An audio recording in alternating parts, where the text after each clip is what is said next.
When we ask the question, can the dead hear us? Our first instinct is often to turn to the cold, hard precision of science.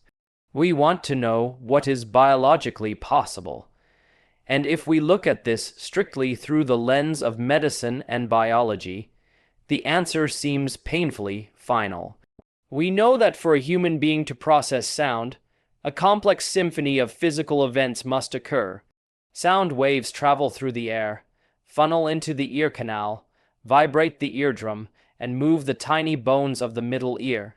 These vibrations are then converted into electrical signals that the brain can interpret. It is a marvel of engineering, a mechanism that requires life, breath, and a beating heart. When the soul departs, that machinery grinds to a halt. The eardrums no longer vibrate. The electrical impulses in the auditory nerve cease to fire. The brain, that magnificent processor, falls silent. From a purely material standpoint, the body that remains is merely a shell, a collection of organic matter that has lost the spark of consciousness. It is similar to a radio that has been unplugged. You can speak into the microphone, you can shout and pour your heart out.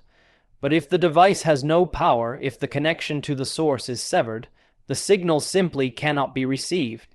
This is the reality that we confront in a morgue or at a graveside. The silence is absolute. The person who once laughed at our jokes and comforted us with their voice is physically gone, and the biological instruments of hearing have turned to dust. Yet, even as we acknowledge this scientific reality, we find ourselves strangely unsatisfied. Logic tells us that the auditory nerve has decayed, but our hearts refuse to accept that our words are vanishing into nothingness. There is a dissonance between what the textbook says and what we feel when we stand alone in a quiet room, whispering secrets to a photograph.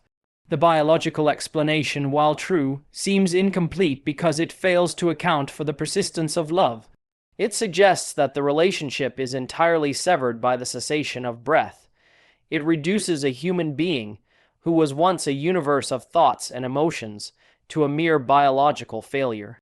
This scientific silence forces us to grapple with the nature of existence itself.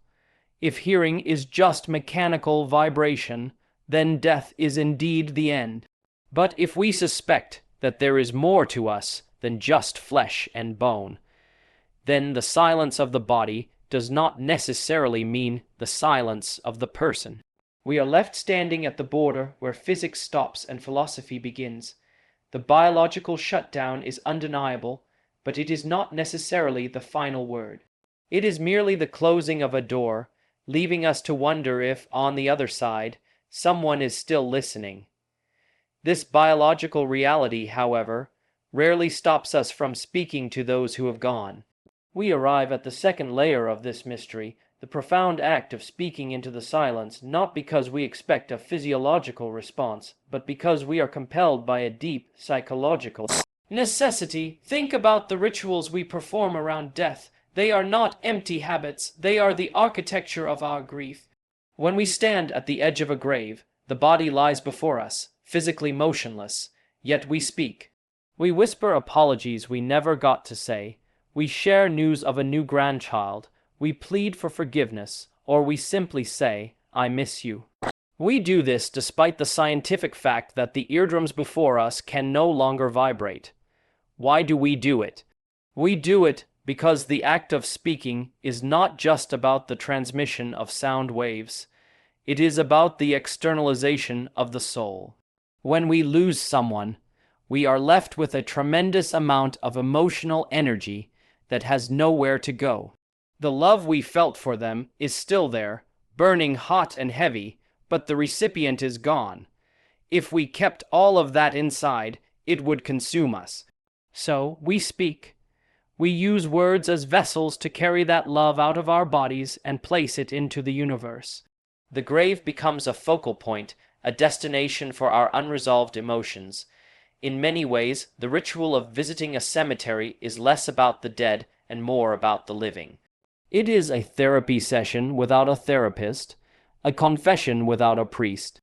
We project our need for connection onto the silence of the earth because the alternative, keeping that silence locked within us, is unbearable. Consider the universal tradition of the eulogy. We gather in a room, look at a photograph, and speak about the deceased as if they were in the third person, yet the entire room feels their presence intensely. We say things like, "He would have loved this," or "She is listening now." Even though we know logically they are not present in the flesh, the social contract of mourning allows us to suspend that disbelief. We create a temporary space where the line between the living and the dead is blurred, specifically to help us navigate the transition from a reality where they existed to one where they do not. This suspension of belief is a survival mechanism. It cushions the blow of the finality of death. It allows us to let go gradually rather than all at once.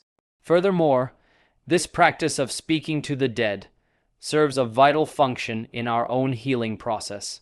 There is a concept in psychology that expressing our grief out loud helps the brain process trauma.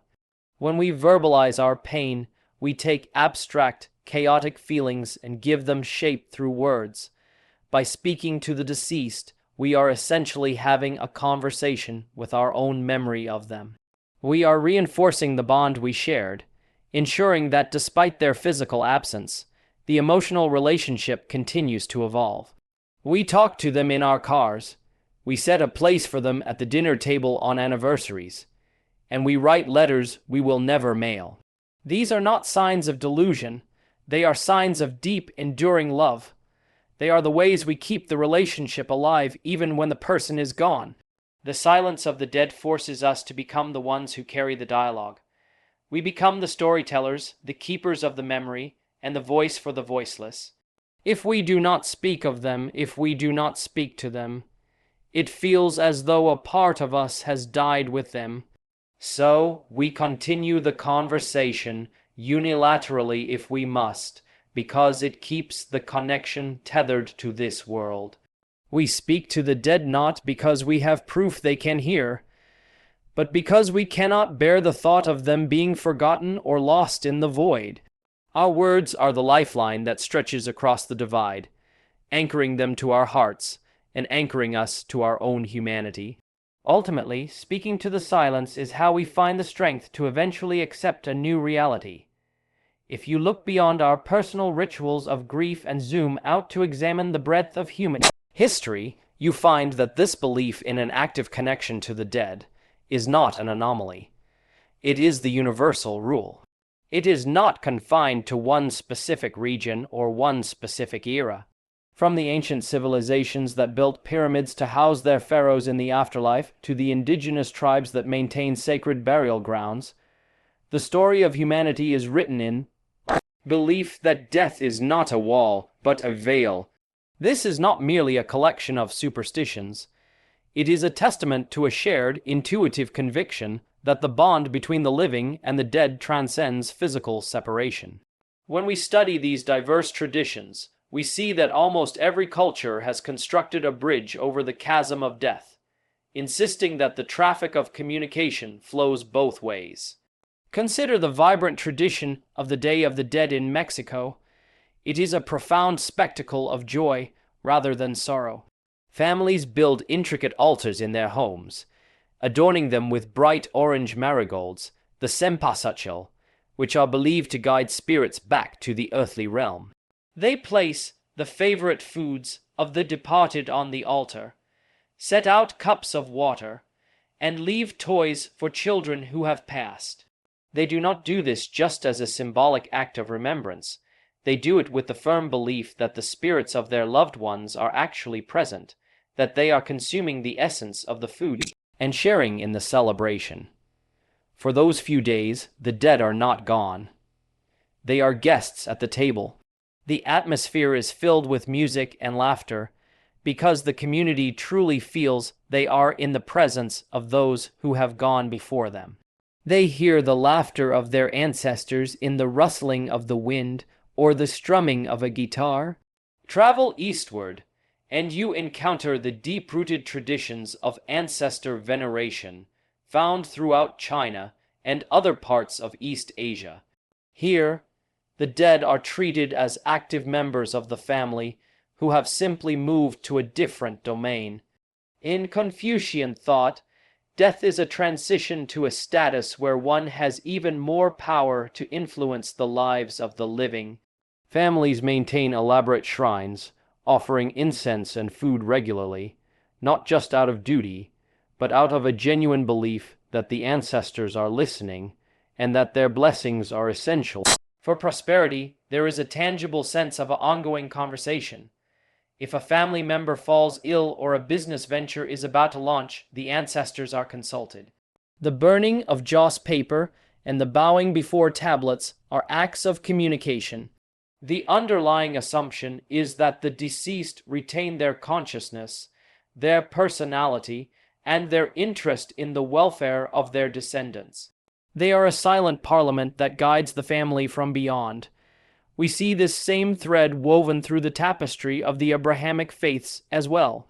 In the Islamic tradition, for example, while the grave is a place of confinement, it is also a place of awareness. The deceased are believed to be able to hear the greetings of those who visit them, bringing them comfort. In Christianity, the concept of the communion of saints suggests a spiritual solidarity where the living and the dead in Christ support one another through prayer. Even within the broad umbrella of spirituality, we see the practice of seances and mediumship in the West, where people gather specifically to open a channel of communication, believing that the dead are eager to speak, to reassure, or to warn. This staggering universality should give us pause. Is it merely mass delusion? Is it just a desperate coping mechanism that every single civilization independently invented? Or is there a deeper spiritual truth embedded in the human psyche that we have yet to fully understand? When a child in Mexico lights a candle, a scholar in China burns incense, and a farmer in Africa pours a libation, they are all acting on the same primal instinct. They are all acknowledging that the dead are not dust and nothingness. They are affirming that the ears of the spirit do not close when the ears of the flesh fail. Across every border and every century, humanity has voted with its rituals, declaring unanimously that the dead can indeed hear us. Ultimately, however, the most compelling answer to whether the dead can hear us does not lie in the soil of the grave, the pages of ancient rituals, or the silence of physics. The final piece of this puzzle is found within us, in the sanctuary of the human heart and the landscape of our own consciousness.